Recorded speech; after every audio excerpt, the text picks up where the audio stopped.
Cek. Assalamualaikum warahmatullahi wabarakatuh. Perkenalkan, nama saya Rijal Alif Sofyan. Saya berasal dari Ekonomi Pembangunan dengan NIM 058. Hari ini saya akan menjelaskan presentasi saya yang berjudul Islamisasi Nusantara. Baik, saya akan share screen terlebih dahulu.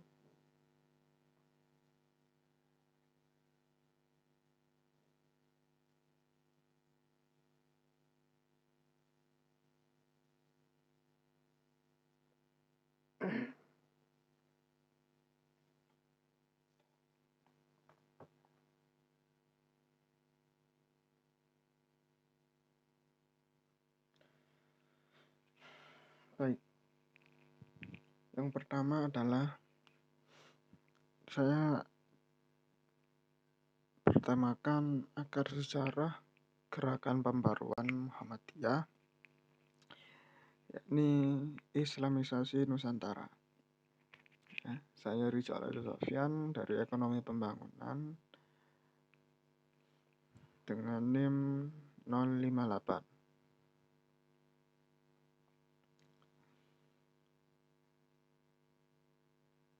Islamisasi Nusantara yang saya bahas kali ini adalah mempunyai beberapa sebab yang akan saya bahas, yakni ada 5 sebab. Yang pertama adalah masuknya Islam di Nusantara. Kemudian yang kedua adalah tahap-tahap perkembangan Islam di Nusantara.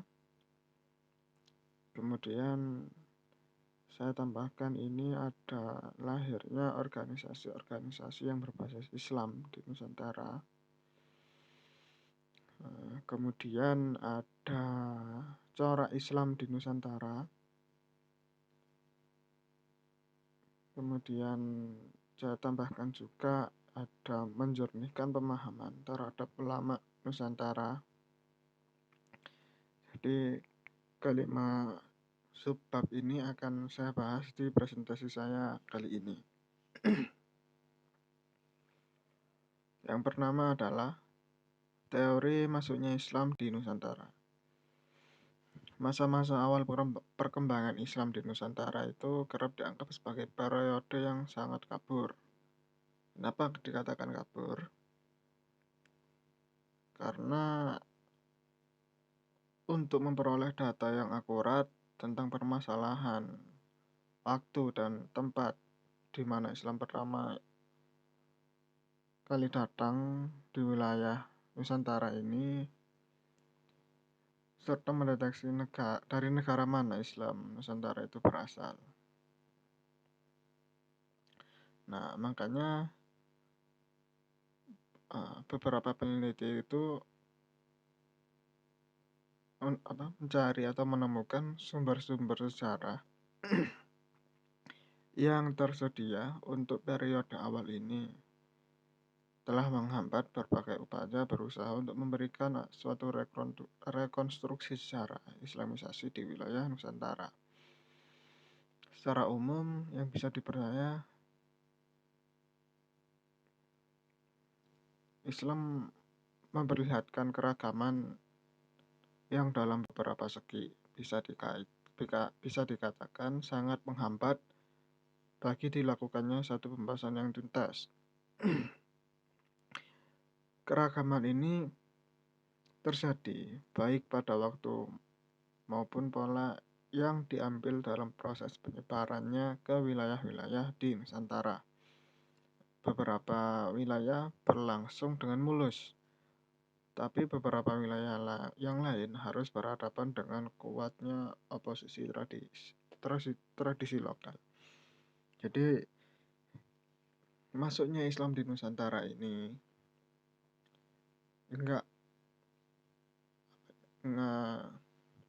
enggak serta-merta atau dengan mudahnya bisa diterima dengan mudah oleh masyarakat Nusantara atau warga lokal Nusantara.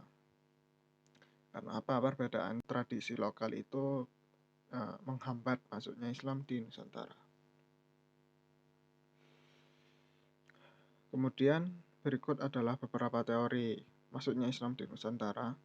Yang bernama adalah teori India, yang bunyi teorinya adalah Islam di Nusantara berasal dari Muslim India atau Gujarat, Malabar, dan Bengal. Beberapa tokoh pendukungnya dalam teori India ini, yang pertama ada Pinjapel, yang memiliki pendapatnya orang Arab yang bermazhab Syafi'i yang bermigrasi dan menetap di wilayah Gujarat dan Malabar menyebarkan agama di India. Kemudian orang-orang India membawa Islam ke Nusantara dengan cara apa?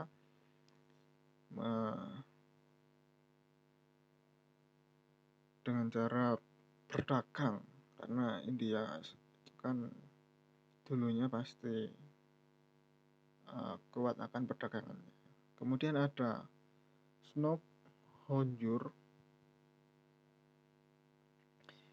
yang bunyi pendapatnya adalah Islam telah kuat di beberapa kota pelabuhan di India. Para pedagang yang telah beragama Islam menjadi perantara perdagangan antara Nusantara dan Timur Tengah. Mereka datang ke Nusantara sebagai pedagang dan menyebarkan Islam di Nusantara. Jadi perdagangan inilah yang menyebarkan Islam di Nusantara melalui India. Kemudian ada Mokwit yang pendapatnya artefak berupa batu nisan yang ada di Pasai, kawasan Sumatera Utara dari Sumatera, khususnya bertanggal 17 Zulhijjah 831 Hijriah atau 27 September 1428 Masehi. Batu nisan ditemukan di makam Maulana Malik Ibrahim. Kedua jenis batu nisan memiliki bentuk yang sama dengan batu nisan yang ada di Gujarat di India. Berarti ini adalah penemuan artefak yang kemudian disamakan dengan yang ada di India. Kemudian muncullah teori India ini bahwa Islam dari India. Yang kemudian ada Fatimi yang memiliki pendapat artefak berupa batu nisan yang ada di Pasai utara dari Sumatera khususnya, ya, sama dengan Mokwet tadi. Bedanya ini ditemukannya di tempat yang sama juga, dengan dimiripkan dengan dari Bengal, yang sebelumnya dari Gujarat, sekarang dari Bengal. Yang terakhir ada Marison. Ini berpendapat Islam berasal dari Komandel dan Malabar karena persamaan mazhab dengan Islam di Nusantara.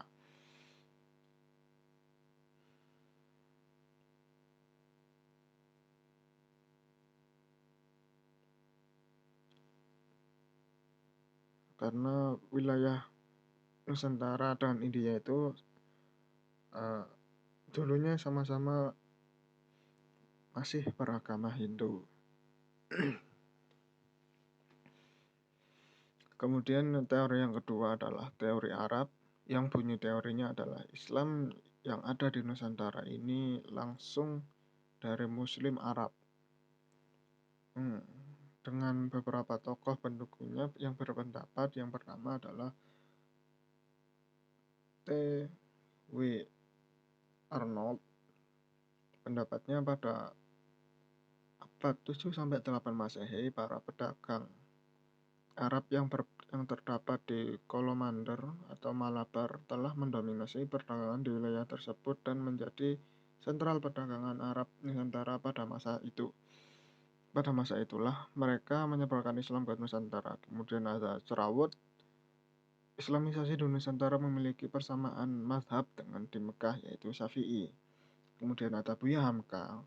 Gelar Raja Samudra Pasai sama dengan gelar Raja di Arab, yaitu Al-Malik.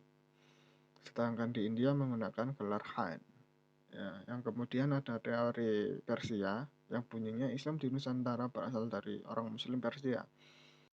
Ini didukung dengan oleh tokoh pendukungnya ada Husain Jayadiningrat, tradisi yang berisikan tradisi 10 Muharram di Nusantara berasal dari Persia.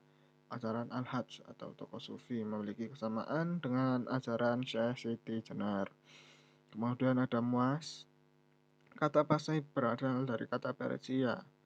Ketika Ibnu datang ke Aceh, terdapat dua ulama berasal dari Persia, yaitu Tajuddin al-Shirani dan Syed Syarif al-Ashabani. Yang terakhir ada teori Cina yang bunyinya Islam di Nusantara khususnya di Jawa berasal dari Muslim Cina. Ini didukung oleh tokoh Sumanto Al-Qurtubi yang bunyinya pada abad ke-9 banyak orang Muslim Cina di Kanton yang mengungsi ke Jawa karena penumpasan penduduk Muslim Cina oleh Huan Shou. Terdapat unsur-unsur arsitektur Cina di bangunan masjid. Kesamaan mazhab yang di Nusantara yang dianut oleh Muslim Cina yaitu Syafi'i. Ini juga dibuktikan dengan adanya Masjid Cengho yang ada di Pandaan. Yang Masjid Cengho itu yaitu tokoh Islam Cina yang masuk ke Indonesia, yaitu Masjid Muhammad Cengho. Kemudian ada tahap-tahap perkembangan Islam di Nusantara. Yang pertama itu Islam di Nusantara itu pertama kali diperkenalkan oleh ke masyarakat Samudra Pasai yang terletak di pesisir yang dekat dengan perdagangan laut, sehingga pertama kali tersebar di Samudra Pasai pada abad 13. Kemudian berkembanglah ada 5 kerajaan Islam ada 5 kerajaan Jawa yang diislamkan. Yang pertama ada Kerajaan Demak, Kerajaan Pancang, Kerajaan Mataram, Cirebon, dan Kerajaan Banten. Ini juga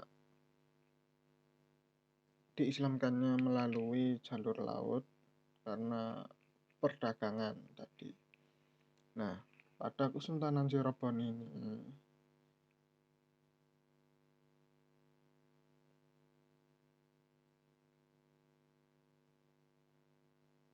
memiliki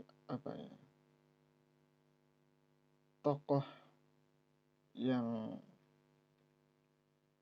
menjadi kenangan bagi Kesultanan Cirebon karena Islamnya Cirebon ini dibawa oleh Sunan Gunung Jati. Jadi seperti menjadi ciri khas warga Cirebon.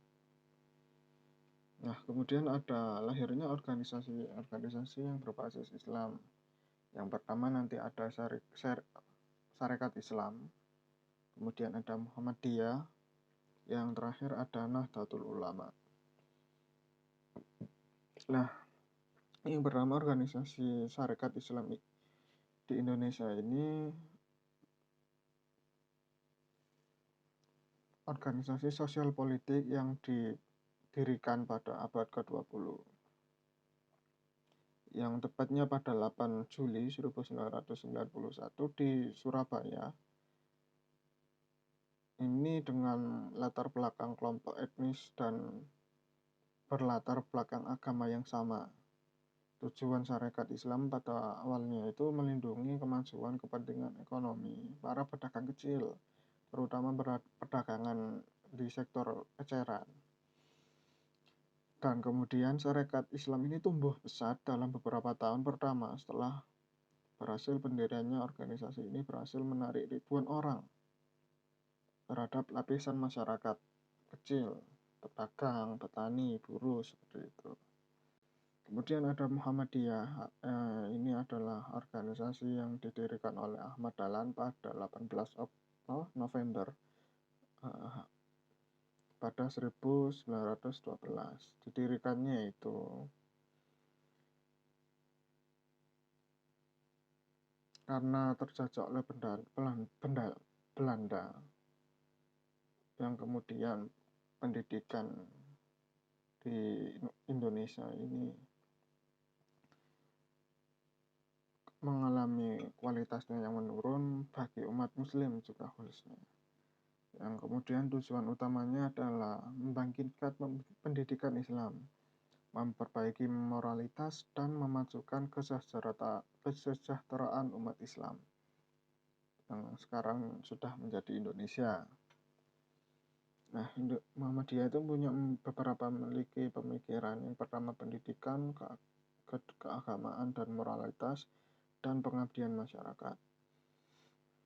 Pendidikan menjadi bagian utama fokus tujuan Muhammadiyah karena mengingat dulunya Islam sangat kesulitan dalam mengemban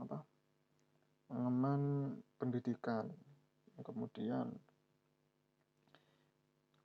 yang kedua, mengajarkan nilai moral dan etika Islam, mendorong praktik agama yang kuat di kalangan anggotanya. Yang kemudian Muhammadiyah itu aktif berbagi kegiatan sosial dan kemanusiaan, termasuk pelayanan kesehatan atau segala apapun yang dibutuhkan oleh masyarakat. Kemudian Muhammadiyah ini menjadi salah satu organisasi Islam terbesar yang paling berpengaruh di Indonesia sehingga saat ini. Organisasi ini memiliki jaringan luas dari sekolah-sekolah, klinik, pondok pesantren, dan berbagai lembaga lain yang terlibat, seperti itu. Kemudian ada Nahdlatul Ulama. Nahdlatul Ulama ini didirikan oleh Hadratus Syekh Kiai Haji Hasyim Asy'ari. Bagaimana pertahanan terhadap ajaran Islam tradisional pada Nahdlatul Ulama ini untuk tetap dipertahankan melalui ajaran Islam yang tradisional.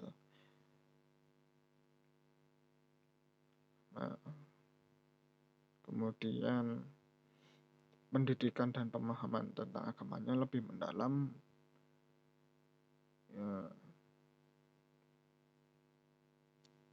melalui biasanya termasuk pesantren atau pendidikan Islam lainnya. Nahdlatul Ulama ini mendorong toleransi dan dialog antar agama yang lebih baik.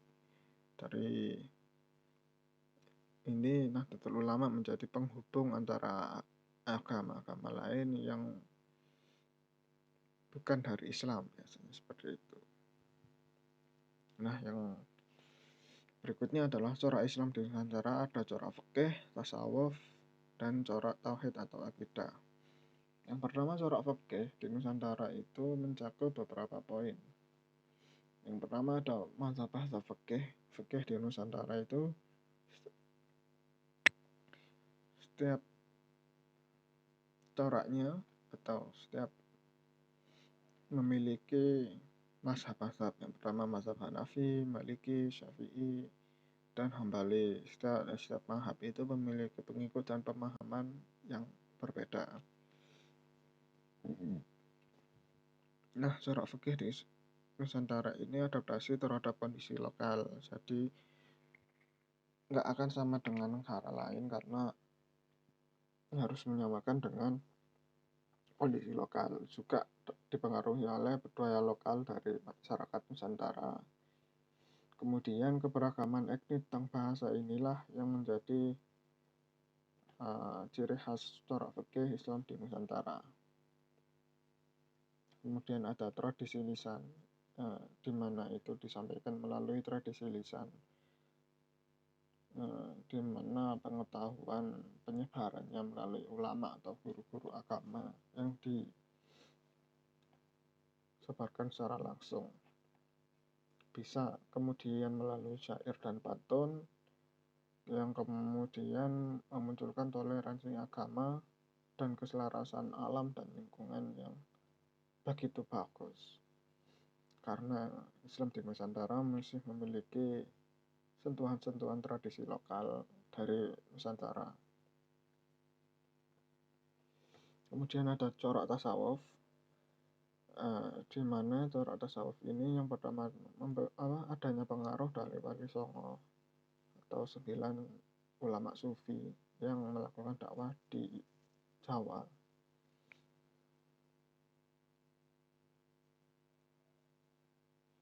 Kemudian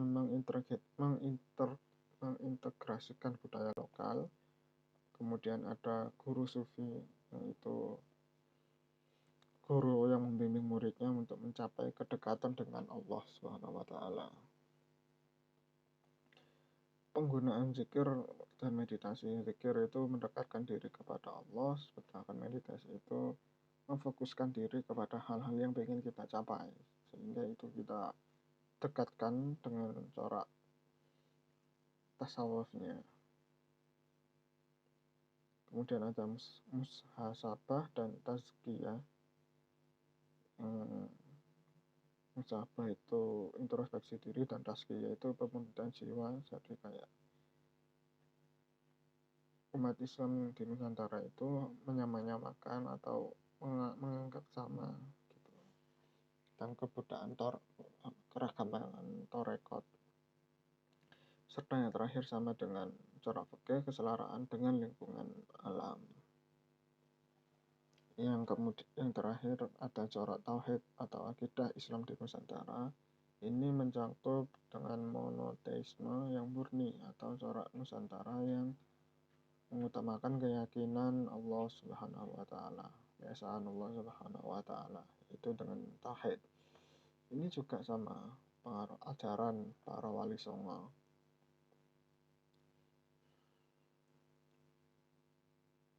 Yang menekankan pentingnya tauhid dan ajaran Islam yang murni. Kemudian yang ketiga, penekanan pada kesatuan agama, mendorong semangat dalam kerukunan antar umat beragama di wilayah lain. Kemudian pendidikan agama, pengetahuan tentang akidah ini diwariskan melalui tradisi pesantren. Kemudian adanya pengaruh kebudayaan lokal yang sebelumnya karena Indonesia adalah corak agamanya Hindu.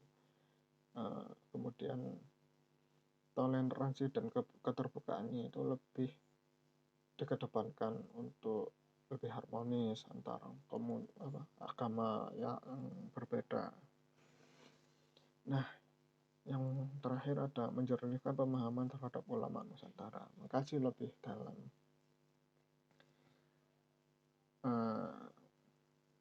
Lestari di Nusantara ini menjadikan ulama Nusantara seperti Wali Songo membenarkan konsep ulama yang kurang tepat. Kayak keselamatan, tahlilan, dan gamelan bukanlah usaha menusantarakan nilai Islam, justru upaya Wali Songo untuk mentauhidkan masyarakatnya yang ketika itu terpengaruh ajaran Hindu Buddha, seperti wayang yang dikonsepkan oleh Wali Songo bertujuan untuk mengesarkan ketauhidan kepada masyarakat. Dalam dakwahnya juga berbatas karena nilai Islam yang bisa ditoleransikan dengan budaya dan yang tidak. Ini juga ada pendapat dari Wali Songo yang lain, penggunaan wayang itu dinilai haram karena menyerupai manusia, sehingga memunculkan cara-cara untuk tidak mengharamkannya dengan memanjangkan tangan wayang dan kakinya wayang sehingga tidak mirip dengan manusia, sehingga bisa menjadi alat untuk media dakwah dari Wali Songo. Wali Songo tidak menjadikan budaya sebagai tolak ukur atau alat yang bisa merubah syariat.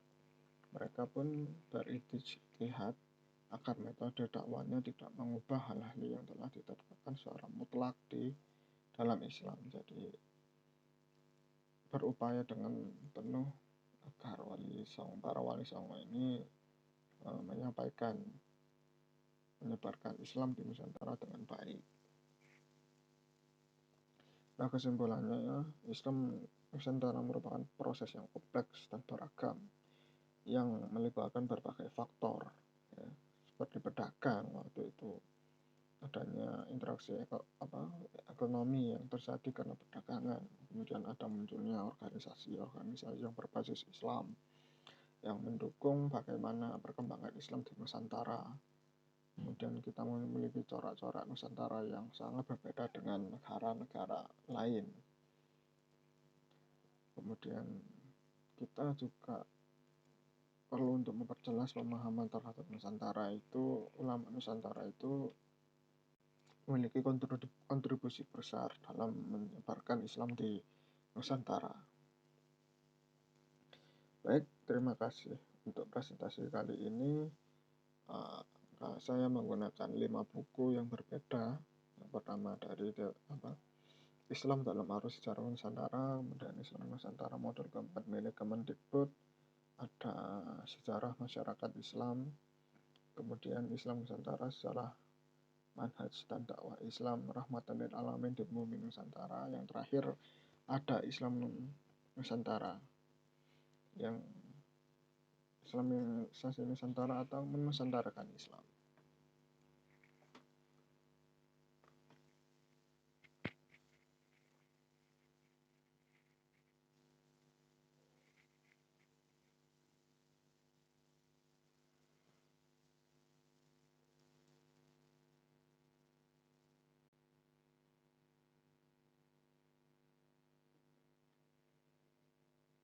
Baik, terima kasih. Itu saja yang bisa saya sampaikan. Kurang lebihnya mohon maaf. Assalamualaikum warahmatullahi wabarakatuh.